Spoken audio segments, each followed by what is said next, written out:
Hello and welcome to another special episode of Unstoppable Overcomers with our amazing guest, Donna Eller. Donna is a former top fashion model. She also is a landmark worldwide coach, and she owns One Hot Flip, which is flipping houses. So, Donna, I just want to welcome you to the show, and I am super honored to have you here. And I'm so excited for our guests to listen to your story because you are absolutely amazing. Thank you. So, Yeah, believe it or not, the author of my book is Overcoming Mediocrity, and it's Fearless Women. Yeah, you've got it. Oh my God.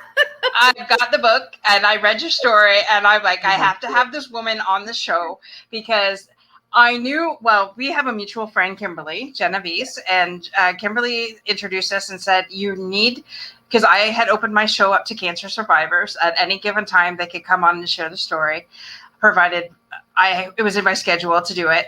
And then I read her story in this book. Ladies and gentlemen, you need to get a copy of this book. I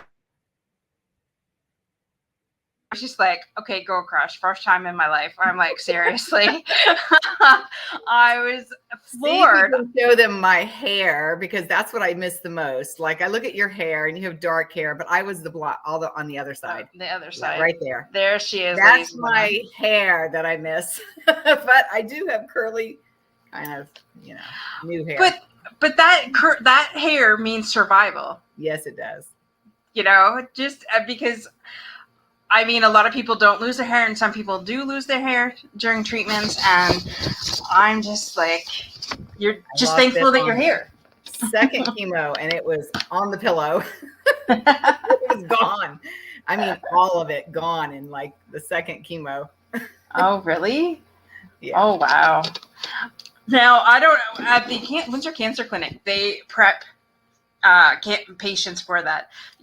Because it's you guys must be going through a lot in your mind, especially when you're first diagnosed and things like that. And then when you have this beautiful hair and you're going to lose it.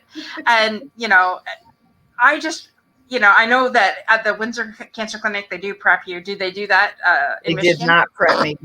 It was a funny thing because when she talked to me, she started by saying, I hate to say this, but now that we've done all the tests, it's pretty aggressive. So we need to start tomorrow. And I was like, all right. And she's like, if we don't, you've got 3 months probably to live. Because if it gets in your lymph nodes and then in your kidneys and then in your body, in your bloodstream. And then I was like, stop. You never get to say that again. Yep. You're not my doctor. And then she kind of like got little put back and she goes, all right. I was like, thank you. We don't say that. You just start chemo tomorrow. So I was lucky because a friend told me I was going to lose my hair. She came over and she said, I'm going to warn you now, the second chemo, and you will not have any hair. You're going to go bald. And I'm going to tell you because they might not tell you. And I said, well, they didn't. So I'm glad she did. I find that very weird that they didn't tell you that. But wow, like, talk about be prepared. So tell us a little bit about you, Donna. I mean, I only did touch the highlights, but you are an amazing woman. I listened to I had the pleasure of talking to you for over an hour, and I could listen to you all day. But just tell us a little bit about your background, and we'll go from there. Okay, my background is that I'm originally from North Carolina, and my dad was in the Air Force. So I basically flew around the world. I was born in England. My brother, Mickey, was born in Germany. And my other brother, Tommy, was born in Texas. But we've lived in a lot of different states. And then, I would say it's a funny thing. My mom said that I kind of popped out saying, kind of telling her what to do. It's like I had attitude right from the get-go. And I would strut and kind of do this, 3 or 4 years old strutting, right? So yeah. I think I had the model walk before I knew it was a model walk. So I believe it. And somewhere in high school, I had started having a complete breakdown with who I was. And so I switched my name to Marie, which is my second name, Donna Marie. And I had like identity crisis at like, I think it was 13 or 14. And that's when I said, I'm going to be somebody.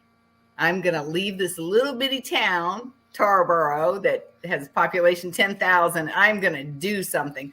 And it literally started right then, even though my mom was like, you're not even tall enough. And she went into a bunch of things. But then I really got quite tall, 5'9".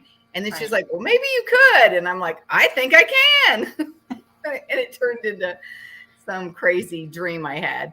So I thought Miami was the place to do that. So I went to school down in Miami, and I'm playing volleyball on the beach, and somebody found me and said, hey, do you want to do a commercial? And I was like, yes, I've been waiting. That's how it started. It just happens like that. You're on the beach and all of a sudden, hey, you want to do a commercial? Yeah. And then and then it was pretty fast after that. I did a Bacardi's rum commercial, and then pretty much the modeling agency signed me. And then she said, we need to get you to New York. And then I quit school and left my stuff there and flew off to New York. And then New York, Milan, Paris, Hamburg, Munich, back to Milan, Paris, London, and then finally New York. But it was about 8 years in Europe. Wow. And I think I left with $500. Oh my gosh. And what an experience that would be. Like, were you just like on cloud nine the whole entire time and just thinking, you know, okay, what's next? And then just go after it? I just was that it was going to happen. Right. It didn't occur to me any other way, but that of course that's going to happen. Mm-hmm. That's just how it occurred for me. Right. That is awesome. You know, the power of intention. It's going to happen, so it does. And that is powerful. Yeah. That is powerful. Wow. And then really, you could say that at the end of my career, I had a little bit of a meltdown because I didn't want to go into the sophisticated division. I love the story, by the way. I love the story. And I was by this time I had already gone through Click, Model Management, Ford, and I was in Wilhelmina. So I'd already kind of jumped around a couple modeling agencies in New York City. And by the time I got to Wilhelmina, I was told that I needed to go to the sophisticated division, and I was having a pretty big meltdown. I was like, I don't want to go over there. That's the old people. It was so funny. And I resisted for 3 years, and I basically went out of existence. They stopped giving me auditions. They stopped everything. Thank God a girlfriend of mine told me about this 3-day class that I could take that would transform my experience of how it was for me. And I went and took it. And then I got, oh, I'm a beautiful woman. I had this transformation. I was like, wait a minute, I'm a beautiful woman. And I walked in and I just walked over to the table and I was like, I need money and I need it now. They started to laugh and they were like, you won't do what we have. We already know you. You've been here a long time. You know, we can get you a job tomorrow doing kind of my mother's catalog, like a catalog my mother would look at, wearing a shower cap. And I was like, no, I don't want to do that one. And they were like, there you go. And then they were like, well, how about a Canon towel? But you got to be naked and you got to get in the shower and then you got to get out and you have to do. I was like, no. They were like, see, we told you. And it kind of went like that for a while. And then all of a sudden I was like, all right, I'm going to take that shower cap one because I need the money to take the course. And I want this course. Right. And I went and took the course and that was it. That was history. I got that I was a beautiful woman and I went back and I got an Oil of Olay commercial, a Dove soap commercial, a coffee commercial, a Sears ad, playing a pregnant mom, you know, and it like catapulted me into another modeling realm, which was pretty exciting. And you also, didn't you help form a union for the models as well? Yes. And I jumped on board with a bunch of very powerful women that were forming at the time. I think it was going to be a union, but they ended up calling it the Models Guild. It became Local 51. And I ended up becoming the president or executive director, I guess you would say, executive director. And I ran it for 5 years. We passed a bunch of laws mostly about children. It's a pretty exciting time for me. Right. That was fun. Totally different experience being kind of like a union boss and getting on the front page of the New York Times. Right. Getting interviewed a lot, which was fun. I could just see you, the diva. Oh, I'm not doing that job. And going from there to helping models, and helping children to have a better life, better time while they're modeling. And the rest of that story, folks, is in this book, which you want to get a copy of. Totally. I had put in the show notes Donna's email address. So if you wanted to get a hold of Donna to get a copy of that book, definitely get your hands on it, because I'm telling you, you will laugh the entire time, especially now that you know her and she shared a little bit of the story. But oh my gosh, I honestly can visualize it. Even my the McCall's cover, when they told me I was getting a McCall's cover, I was like, I don't do McCall's, I do like Vogue. I was like such an arrogant person, and I look back on it now and I kind of laugh about it, because actually my McCall's cover got me more work, financially speaking, right, than when I was, working for some of the, probably you could say, the more fashionable or trendy or well-known magazines. So it's pretty funny, but I got McCall's cover and I catapulted into being a mom. I love it. I love it. Just when you have that attitude, oh, I'm not going to do that, God says, oh, yes, you are. Oh, and you're going to like it. And you're going to like it, and you're going to do it, and you're going to go home and cash the check. Exactly. And so when did you go? You had done a little bit for Keller Williams too, right? Yes. That was kind of at the end of my career. So kind of toward the end, I started cashing my checks. About 40 years old, I decided I need to get out of this. So I went back to North Carolina and I started flipping houses. And what was really great about it was it gave me an opportunity to really be with my family for the last 2 or 3 years before my dad passed. So I worked a lot with a lot of friends. It was fun. And then I created I got on with Keller Williams. I don't know if I'm supposed to say names. That's why I've been kind of but I got on with Keller Williams and I created basically working with an asset manager. So I got most of my listings from foreclosures and started taking foreclosures listings, and I built a little business. And then I got kind of known in Raleigh, North Carolina. And then at the end of that, I got plucked. Right. By somebody in Los Angeles who wanted me to run his Keller Williams. So I ended up, he basically, moved me to Los Angeles, paid for the moving van and paid to ship my car. And I went to work in Los Angeles and became the CEO for Keller Williams Marina Del Rey and Palos Verdes. Wow. And it was about an 11-year stint. Wow. And so do you do the construction yourself when you flip houses, or you just have somebody else do that? Go, you are working for me. You are working for me. Love it. That's the diva. That tile and those paints and that floor covering. I don't do anything. I pick the tiles and the coloring, and I like to do the design work, basically. Right. I mean, if you think about it, a fashion model likes what? Likes color, likes, what's fashionable. And that kind of is like taking my fashion elements and putting it into a home, right? So I started doing that. And then I ended up in Phoenix, Arizona, and I was flipping houses there recently. And then I got proposed to.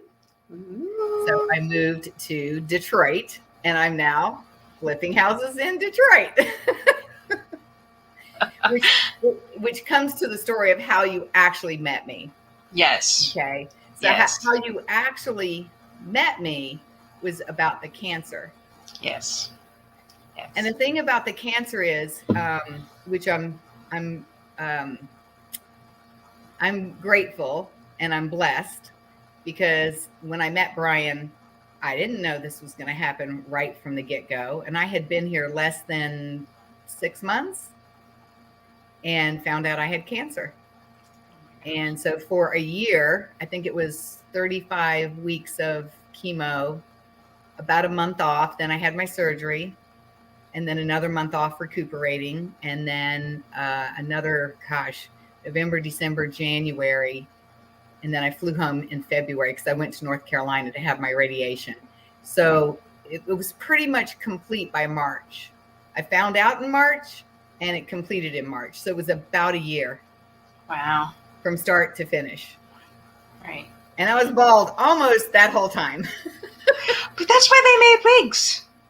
Oh no, I just stayed bald. Just stay bald. Well, bald is beautiful. I actually looked okay bald. There you go. I admit it. You're a beautiful woman. So bald or not, you would, because confidence is everything, and you have the confidence to push anything off completely. Yeah, I totally agree. That was a journey, though. That was a journey of which actually, considering what I get to do for a living, empowering people into their futures of what's important to them, right? I actually got to demonstrate what that looked like during my year journey, because I think it took less than 3 chemos and I knew I was sick as a dog. And I was like, I have to focus on something that's way bigger than my body sensations, my muscle cramps, how I was feeling, my throwing up, all the stuff that happens. I would stand up and I would fall because I didn't have enough energy to stand or whatever. During that whole time, I created that I was not ever looking out of a window again and seeing a condo. Yeah. And something shifted. I was laying in bed and I was like, I'm not looking out that window looking at a condo ever again. And it gave me time to think and to really look back. And I was like, I want to water ski again. I want to be on the water. I want every single window to look at water. There you go. So I started telling Brian. And Brian was like, well, I'm not a water guy. I'm a camper. And I'm like, I do Hiltons. Me too. I don't do camping. So, and then I was like, we should have, even if you don't like water, I love to water ski. So we could get a boat. You can drive the boat. I'll water ski. And he's like, I can be a water guy. And I was like, all right, let's do this. And so we started creating, and I wanted 5 bedrooms. I wanted 3 baths. I didn't know I wanted 2 kitchens, but I got 2 kitchens. Are you serious? 2 kitchens, one on the bottom floor and one on the top. Oh. And then I said, I want it for $450,000 cash. I started calling all these agents from Keller Williams, and they were all like, doesn't exist. It's pie in the sky. It just doesn't exist. You'll never find 450 on a lake in Michigan. Doesn't exist unless you want a shack. And I said, okay, then it's going to be my lake house love shack. That's what I called it, right? And I want 4 to 5 bedrooms and 3 baths. And I kept saying that. And they were like, it doesn't exist. You'll get 2 bedrooms and 1 bath, or 3 bedrooms and 1 bath. And I said, and I don't really want a shack. I really want a brick house that's, it could be old where I can renovate it. I said, it could be something that, you walk in and kind of go, green bathrooms. Yeah, that got to go. Like anything like that, I can visualize what it could look like. Right. And I told him I had the cash to be able to flip it. And he started going, I'm sorry. And I'm like, okay, then you're not my agent. That's like, next. Exactly. Next. This went on like 4 people until I found this young lady who said to me, I will take you out. And so every week she came and got me. And Brian would either pick me up and walk me around the house, like carrying me, or the 2 of them would, do like this and take me around the house. Right. And I bid it on 5 houses. And on the 5th one, I got my lake house love shack. There we go. For $450. Oh my gosh, that's amazing. So I'm still laughing about it because I'm sitting in it right now, right? Yeah. And if I showed you out the window, you'd see the construction that's happening because we're building out one more bedroom and we're putting underneath the master, there's going to be my private office. So we're building out one more bathroom to make it bedroom and one more bathroom. That'll be 5 bedrooms, 3 bath. Exactly what I wanted. Exactly what you wanted. Exactly what I wanted. And that's the power of intention and not giving up. You know, and we have my friend Nancy here saying, you know, that she just loves that. And, you know, she, you know, and I had actually Nancy on my show last night, and she's a coach as well. And she was saying, you know, to find the joy in everything. And you certainly have found the joy in everything, from being the top model to the old model to, you know, working in real estate to, you know, kicking cancer's ass. You have, every time I talk to you, it's like you have joy in everything. And I truly appreciate that about you, because it's like you never give up. Well, and I don't know how to actually say this other than if you're living into some kind of a future that really does fulfill on what's important to you, it pulls you into a whole new way of thinking that you can be joyous about, instead of focusing on your body sensations or how you're feeling, or I don't know what you look like, or because I didn't look real good during that time. I looked pretty sad. I'd put on the smile to put a picture on Facebook because people kept sending me flowers. I must have gotten, I don't even know, 100 vases of flowers. Wow. It was that made my week pass really well. And lots of cards, lots of Facebook messages, Instagram, like that. Nancy says that's beautiful. Now, have you gotten flowers since then, though? I want to know. Yeah, because people, you need to set up. Oh, that's good. Yeah, somebody just sent me some. Oh, that's awesome. They said they saw my hair. She sent me some flowers. I saw your hair. But hair grows, right? And your hair, and that's the main thing. So can you, if you want to answer this question, you don't have to. When you were first diagnosed with cancer, what was going through your mind? First, well, my mom had breast cancer. She has 4 sisters. They've all had breast cancer. It's all 5 of them. And my grandmother had breast cancer. So there was a lot of cancer in my family. And then I got breast cancer. So I already had, from a long time ago, the doctors had pretty much said to me, you need to be on a major lookout all the time because it's almost predictable that you will. And so when they said it, I was like, there it is. You know, like, there it is. Yeah. And with your attitude, it's like, okay, it's one more thing. So let's just, what's next? It's almost what it sounds like. And I've had other things that were pretty major, like when the World Trade Center went down, my building was the 3rd one from the World Trade Center. So the windows blew. Oh, right. My. So that took a beating on me because I ended up sleeping on people's couches for like 6 months. Oh my gosh. I've got a couple of those under my belt. And then the Floyd flood actually flooded my town in Tarboro, North Carolina. So a lot of my cousins and aunts had their houses flooded. So that was a yikes. Yeah.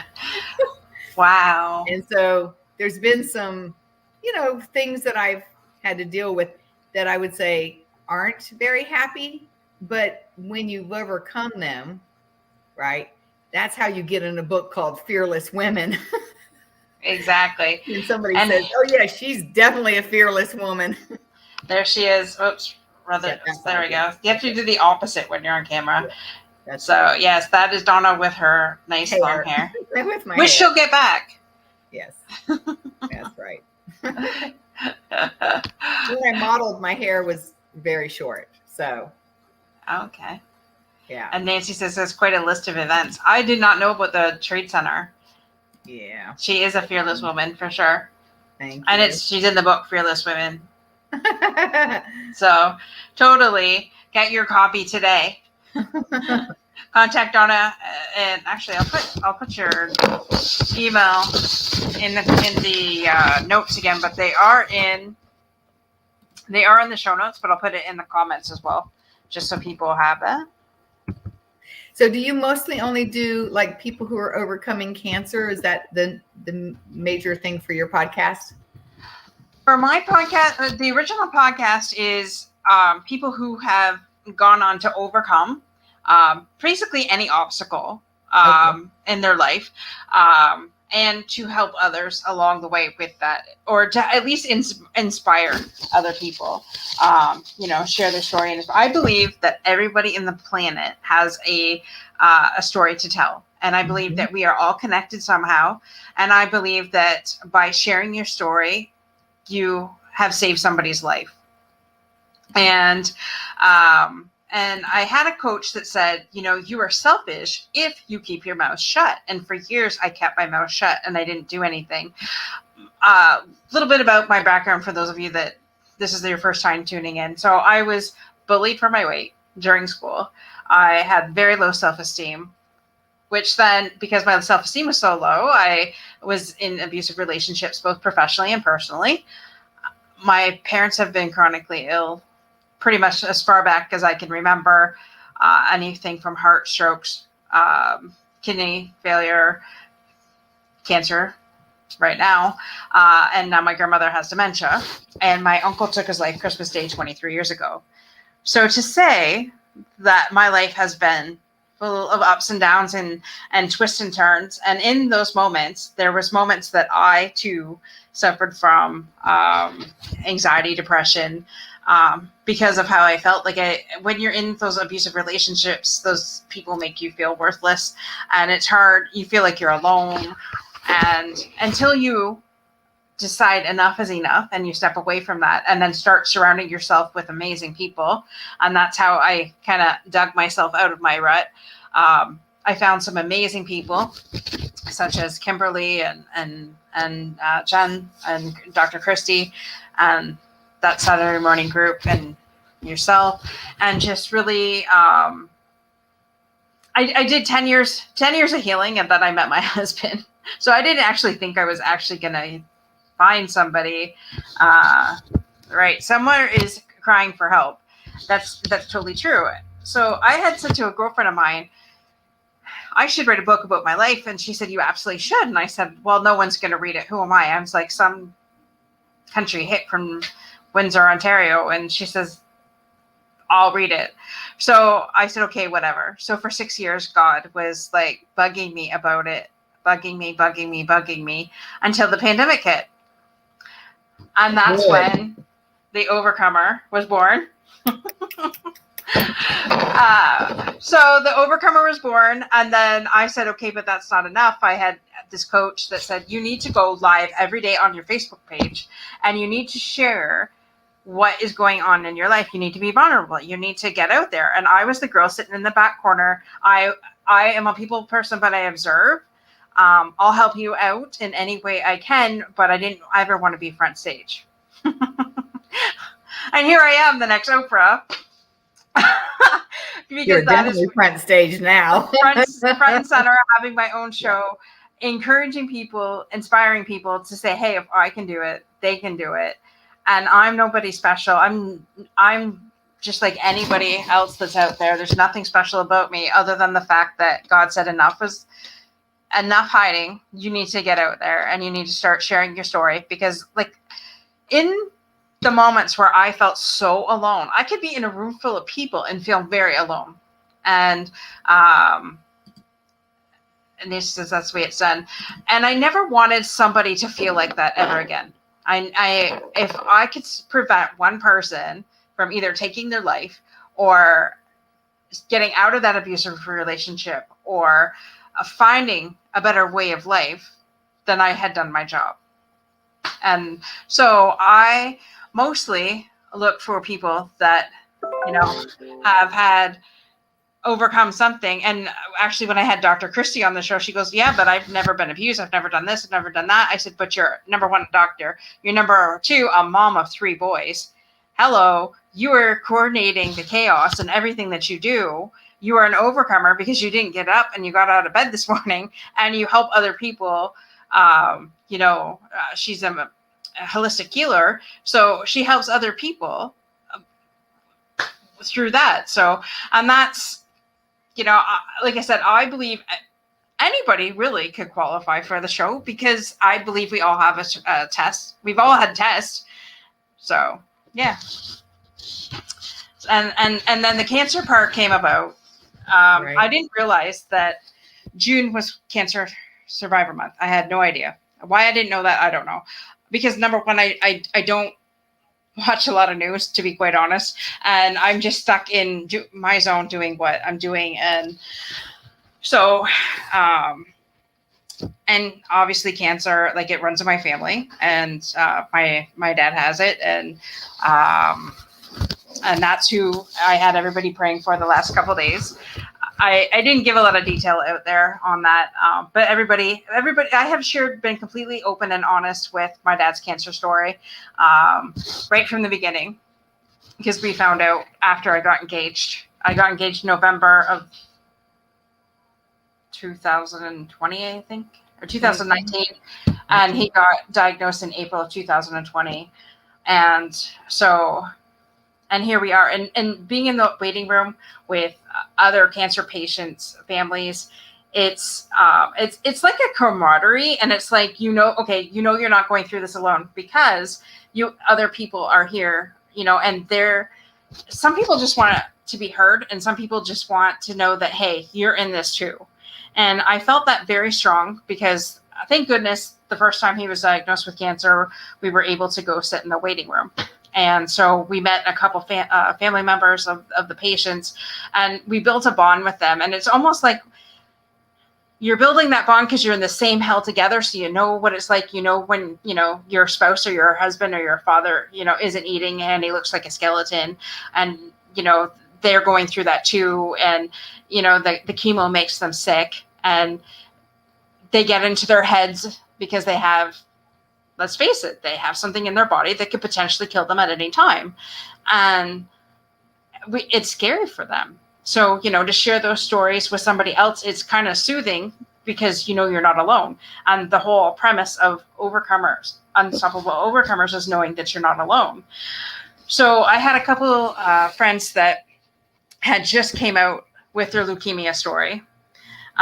For the first time, he had leukemia for 15 years and never said a word to anybody. And he has his own show with a friend of his that goes on Wednesday mornings. But he decided that he was going to share his leukemia story on a friend of mine's show. And then I said to him, well, why don't you do it on my show too? More exposure, because we were radiating real. Because how real can you get than puking your guts out from treatments, right? So, and that's how it all started. So then I thought, okay, in my heart of hearts, I've always wanted at Christmas time to go to the sick kids hospital, love on the kids, do whatever to make them happy, because let's face it, they're there for a reason, and it isn't a good reason. So then I got in my head, well, maybe we should do this for the cancer ward here in Windsor, Ontario. Once it opens up again, who knows? I heard we're going into a fourth lockdown in the end of September, but who knows? So, that started. So somebody said, yeah, let me know when you do that, because I wanted to. And then I had this friend, as soon as my dad got cancer, I met this woman who has, I'm probably going to massacre it, metastatic breast cancer, where it means it's all through her body. So like she's lack of better words, metastasized. Yeah. She lack of better words, is a ticking time bomb. So there is no cure for the cancer that she has, but she's an amazing woman, and she has a heart to help other people. So when cancer patients get their diagnosis and they're like, what? Like, I had no idea. I don't know what this means. She helps them because she's been through it this is what it actually means in layman's terms. So, and it's funny because when I've opened the door, it's just, there. And so then I decided, because I wanted to honor cancer survivors, because I mean, you guys are fighters, like true fighters, and and not every day is good. So one thing to distinguish is that most people, because I found this to be something that I dealt with when I was going into the cancer ward, and I don't know if you could even see it, but I've got, that's where my port was, right? Mm-hmm. Everybody was in these little chairs in the booths, and because it was COVID, they had the plastic screens like this, so we could see through at each other all the way down, and there'd be like, I don't know, 40 of us going down. You could see, and people were in balls and undercovers and crying and not in good shape, and some of the older ones kind of looked like they were going to die, or didn't have the wherewithal to generate love, or saying hello to the nurses that were really gracious with us and taking care of us and having conversation with us, right? So I would come in and I'd go, okay, guys, snap out of it. We're killing cancer, right? Right. And they'd go like, and the nurses started to get used to me. They were like, oh, Lord, Donna's here, right? But I was like, you could sit there and, act like you're dying, or you can go in there and say, you know what? See, context is decisive. Mm-hmm. So if you go in there and you say you're going to die, guess what you probably will do? You'll die. But if you go in there and say, no, I'm killing cancer right now, this is it. Once we're done with this is it, right? Mm-hmm. There's another world available. So, and I started talking about my lake house love shack. And then every time I came, everybody was like, did you find it? Did you find it? And I was like, I bid it on one. I'm hoping I'm getting it. So there was like, so they kind of waited for me to come, and they, it was usually, I think it was a Wednesday that I did my treatment. So every once in a while, when I would not be able to do a Wednesday and I do a Friday, it would be a new crowd. They didn't know me, which was unusual. But no, the bottom line is none of the nurses know how to create context for these people. Yeah. So they just let them come in, and they're taking care of us. It's not that they don't take care of us, right. But I'm not a victim. I have cancer. Yeah. I'm not, I could say I'm a victim, and I'm a victim like I have cancer, right? Like if somebody breaks in your car, you're a victim, right? But I don't have to be victimized that somebody broke in my car, and I don't have to be victimized because I have cancer. Right. Right. So that distinction is super important, especially for you, Dorothy, given that you're a podcaster who's sending out this message. Right. You can create that every single time, which could completely alter how someone interacts with any kind of disease, actually. Yeah. Yeah. And it's interesting because the word disease is dis-ease. So dis-ease, disease. Yeah. So if you don't resist something, your brain is really strong. Yeah. Your brain can actually overcome and actually cause you getting well if you take it on like that. And Dad, if you're listening, because I asked you to listen, this is why I asked you to listen. Yeah, first time I've actually called my dad out on a show. First time ever. Oh, good. Is he on here? Hi, Dad. I don't know, but I'm going to send him the replay, and I'm going to tell him to go in at 38 minutes for sure and listen to that, because I mean, and it's also really polite and great not to resist that somebody's ready to go too. Yeah. That's an honoring of one's soul and spirit and their choice, right? Yeah. But really, disease can be interacted with like, okay, I clearly, when something lands in your body, there's something that you're resisting that it lands as dis-ease, disease, right? And the more that you can be responsible for that, then you can, I love this word overcome. I'm going to keep using it because it's the name of your book and the podcast, right? And podcast. It's a little bit of a rating tool, and it's funny because I know Van Jesus sings The Overcomer, but I can't play it because if you play music that is what's the word I'm looking for? Copyrighted or licensed, they can shut you down. Yeah. So I would love to be able to do that, be the theme song of our show. But well, if anybody's listening out there and can get us licensing, let us know. Yes, please. We're speaking that to the universe, and it's going to happen. Yes. Let's create that. Let's create that. And it's a possibility. Yes, anything's possible, especially with the people I'm working with. Let me tell you. That's right. That is awesome. And what you said when you went in, and there's like 40 of you in that row. I can remember the very first time, my dad's very first chemo treatment. My mom and I were both allowed in. So, but they don't take you, like we had the big room, because when the first time you get the big room to yourself, but they took us right through and around where all the cancer patients are getting their treatments. And you said, and it's like, some of them look like they're dying and some of them look healthy. But I wish, and I guess from that moment, that memory has been stuck in the back of my mind, because I'm thinking, how could we make this better for these people?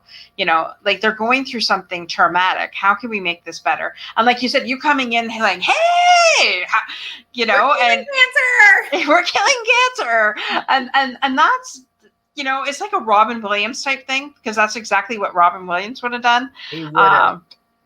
And I think that's what people need. Because life is serious enough. Let's, like you said, we're killing cancer. You may have cancer, but we're killing it. And that's, I love that. I think it was either the boys club or the girls club, or either it was the Boy Scout, Girl Scout. One of them had created these bags of, like nabs and, these ginger snaps, because when they put the port in, there's this weird taste that gets in your mouth. And the only thing I could find that worked was a ginger snap. So those little ginger, candy things or whatever. But they gave us a little bag, and it would have a water, and it would have nabs and all this stuff. And I was so thankful, because when you sit there for 4 to 5 hours, you get really hungry.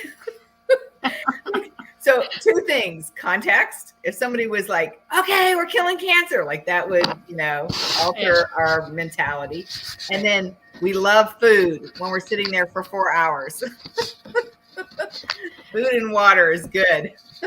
Well, in Windsor, where I'm at, they have like a snack trolley that goes around. Really? Yeah. So the patients can have it. The family members can't. I think that was because of COVID. Oh, maybe. I think that's why we weren't getting fed. Maybe. Yeah. Yeah. I think I remember her saying it was because of COVID. They didn't let us, they didn't hand out stuff anymore. Oh. But anyways, we loved those little bags. We were all like, oh, you brought one in? Can I have one? Well, that's funny. My mom would bring a huge like lunch bag for her and my dad. So it'd be packed with like sandwiches, cherries, stuff they shouldn't eat too, I'm sure. Cookies, which Mom, quit giving Dad sugar. Yeah, sugar is not our friends right now. No. So anyway, so I know she had stuff packed in there, but then, like you said, because I think I know they gave her crap one day for having the big bag, but I don't know. My dad would fall asleep. So now your dad, did he go home today? Yes, actually, just before we got on the show, Donna was in the back green room, and I had to take a call. And yes, my dad is home. Okay. So I want to thank everybody that has been praying for my dad around the world, because it literally has been around the world. And people, it's funny because all of a sudden I had become friends with different pastors, and I had no idea what that was for. But on Sunday night, I reached out to everybody that I knew, including this pastor that I had never really talked to. And she had sent me a poster if I could pray for this one convention that they were putting up. So I said, absolutely, I'll pray for you. She goes, is there anything I could do for you? I said, wow, As a matter of fact, there is. Can you pray for my dad? So this woman is out of, I want to say Savannah, but I could be wrong, Savannah, Georgia. But I'm going to have her on the show too. That because I think that would be absolutely amazing. She doesn't know it yet, but I'm going to ask her. Good. Because I think that's important.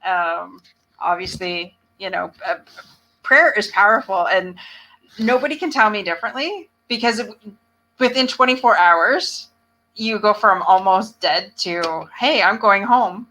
That doesn't happen without a miracle.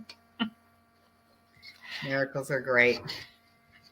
And that's what I was asking for. I was out there asking for a miracle. And I will have to say, this was the first time that I didn't think, I think my dad was ready to give up. And that's what scared me the most. And that's why I got on my knees and I was praying, and I had the world praying. And so that scared me. Like you said, if you are not in your mind, and you whatever you can conceive in your mind. So if you can conceive that you are healed, you will be healed. And I love that. And sometimes we get into our heads, we're our own worst enemy. But if you can get yourself out of your head and allow the healing that everybody's. I kept saying, Dad, just be grateful. Just say, thank you, Jesus, for my healing. That's all I want you to say. Don't say anything else. Please don't say anything else. Because the first round of chemo he had lung cancer, first of all. Walked through that like it was a cakewalk. Had radiation, that was a cakewalk. Had chemo, that was a cakewalk. Wow. And Dad, I'm not calling you out, but I am going to share your story so that nobody else does this. He said, I feel cheated because I seen everybody else that in that cancer ward having chemo, and they looked like hell, and they looked like they were at death's doors. And I walked out of there. He goes, so I felt bad because I was actually I felt healthy, and these people are at death's door. And he said, I kind of felt cheated of the experience. Wow. Interesting. Yeah. Wow. Then it spread to the liver. And that the chemo he was on pretty much knocked him out. And he had 4 treatments of that, and each treatment was worse and worse and worse, to the point where he was allergic to it and had to have Benadryl immediately. They could tell, because he got from the top of his head to the bottom of his feet, instant. It started heat, and then it was nothing but itchy, completely itchy. So they had to hurry up, give him an IV of.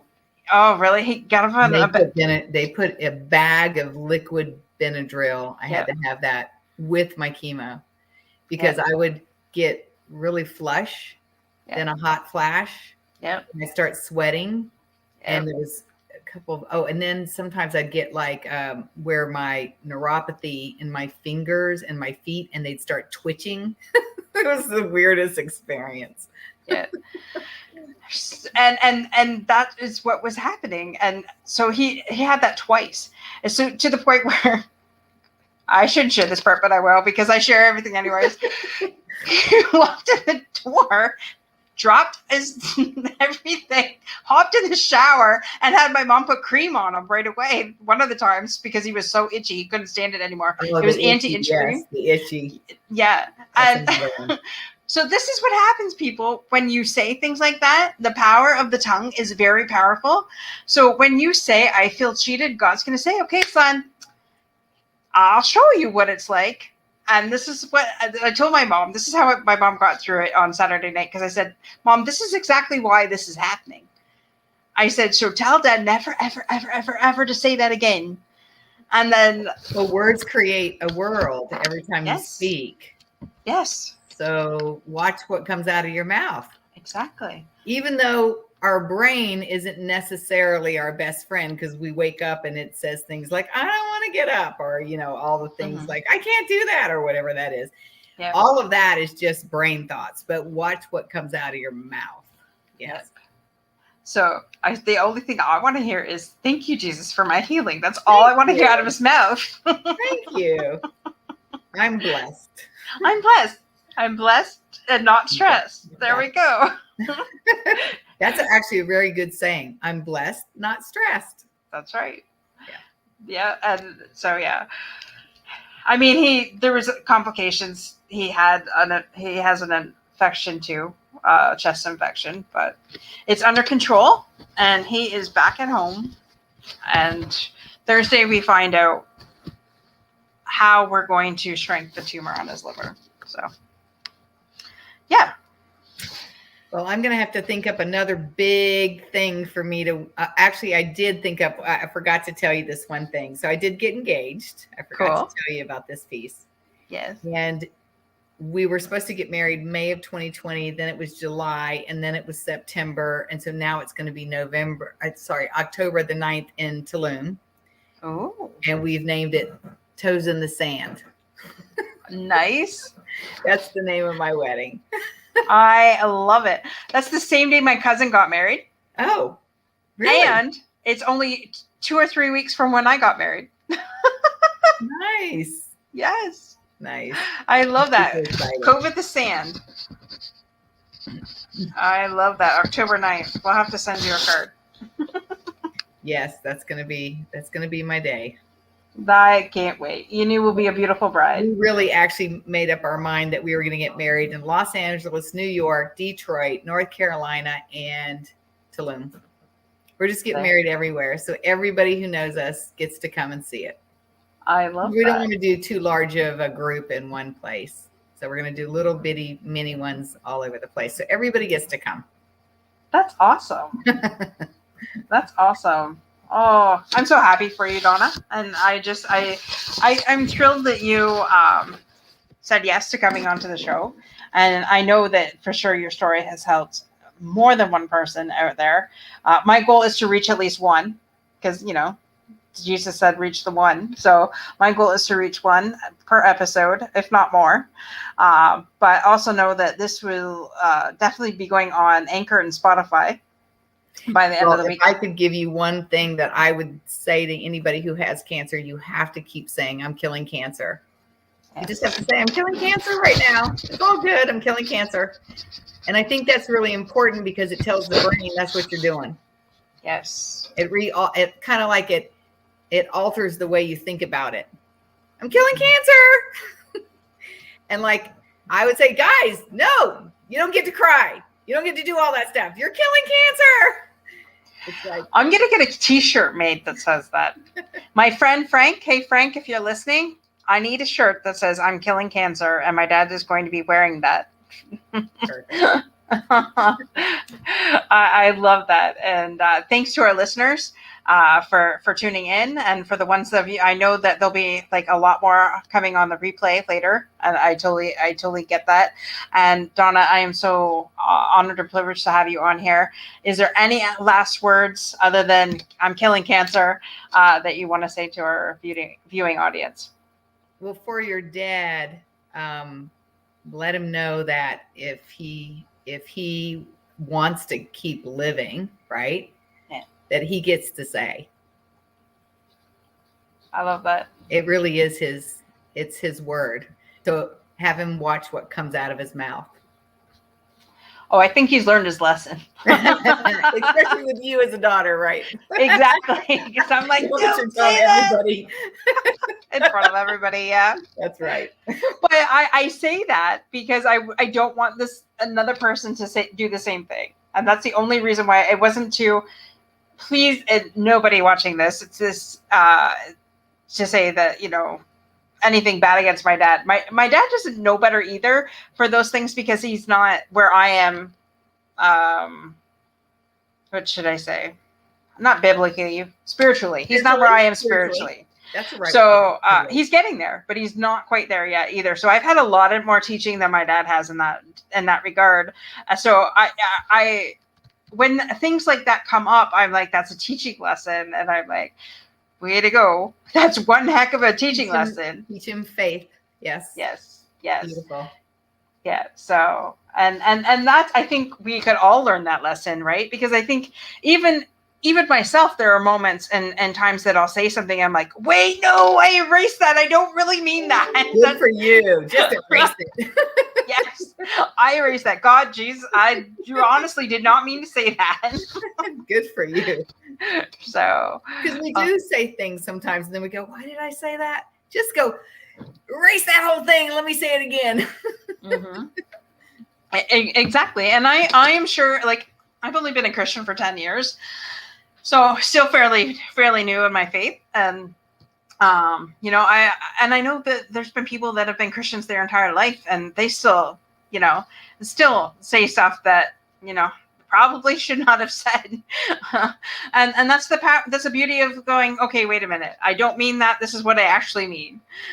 So, well, I appreciate you raising the level of consciousness that's on the planet, because it does make a difference. It and does. I know we will at least impact one, probably more, from the podcast. Yes. We will, because this is going, like I said, this is not going anywhere. Well, it's going to go viral is where it's going to go, but it's not leaving here. So this will be on here for people to listen to for generations to come. We're leaving a legacy tonight, Donna, of faith, hope, love, and overcoming, and being completely 100% fearless. And I'm just so some fun in there too. Fun, yes, fun and fun. Like, if I can't have fun in what I'm doing, I don't want to do it. So, funny you said that, because there's a future thing. There's a future thing coming with more fun, but I can't say anything yet. Okay, later. But anyways, again, thanks for coming on, and thanks to our listeners. And you all have an amazing night. And again, our next show is Monday with Valerie Mark. Valerie is a documentarist on top of tons of other things that this lady is into. So it promises to be a great show. So please tune in for that. And with that, everybody have a blessed evening. And I'll be right with you, Donna. Okay, thank you.